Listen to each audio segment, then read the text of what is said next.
ইতিহাস বদলাচ্ছে আদালতের রায়ে। গতকালও যেটি মসজিদ ছিল, আজ সেটি হয়ে গিয়েছে মন্দির। ভারতের বহু পুরনো একটি মসজিদ আদালতের এক রায়ে রূপান্তরিত হয়ে যাচ্ছে মন্দিরে। প্রশ্ন উঠছে, ভারতে কি তবে শুরু হয়েছে নতুন এক হিন্দু শাসনের যুগ? ভারতের মধ্যযুগের ঐতিহাসিক মসজিদকে মন্দির হিসেবে ঘোষণা করায় নতুন করে বিতর্ক সৃষ্টি হয়েছে। মধ্যপ্রদেশ রাজ্যের ধার শহরের কামাল মাওলা মসজিদ ৭৮ বছর বয়সী মোহাম্মদ রফিকের কাছে কয়েক দশক ধরে দ্বিতীয় বাড়ির মতো ছিল। ৫০ বছর ধরে তিনি এ মসজিদের মুয়াজ্জিন হিসেবে দায়িত্ব পালন করে আসছেন। নামাজের জন্য আজান দেওয়াই তার দায়িত্ব।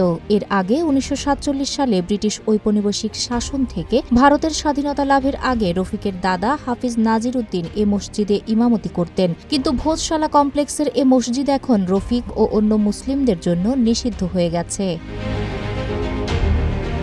ঐতিহাসিক স্থানে মসজিদের আগে একটি মন্দির ছিল, এমন দাবির ভিত্তিতে মধ্যপ্রদেশের হাইকোর্টে আবেদন করা হয়েছিল। জীবন অবাক না করলে কে করবে? ২৮% মিল্ক ফ্যাটের অবাক করার সাথে ফ্রেশ মিল্ক পাউডার। জীবন অবাক করুক প্রতিদিন।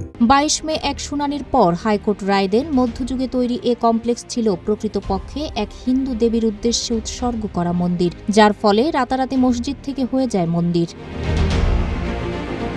কামাল মাওলা মসজিদটি এখন গেরুয়া পতাকায় ছেয়ে গেছে। কট্টরপন্থী হিন্দু যুবকদের সেখানে ধর্মীয় সঙ্গীতের তালে নাচতে ও ধর্মীয় বিভিন্ন আচার মুঠোফোনে ধারণ করতে দেখা যায়। বিপুল পুলিশ সদস্য মোতায়েনের মধ্যেই দেবীর একটি অস্থায়ী মূর্তিও স্থাপন করা হয় সেখানে।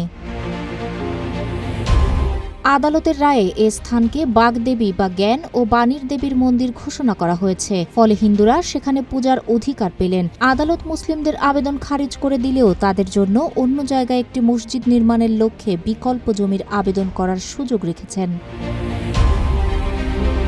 এদিকে দক্ষিণ ভারতের হায়দ্রাবাদ শহর থেকে নির্বাচিত ৫ বারের সংসদ সদস্য আসাদউদ্দিন ওয়াইসি হাইকোর্টের এ রায়কে মুসলিমদের হয়রানি, হুমকি ও ক্ষতিগ্রস্ত করার জন্য হিন্দু জাতীয়তাবাদীদের কৌশল হিসেবে অভিহিত করেন।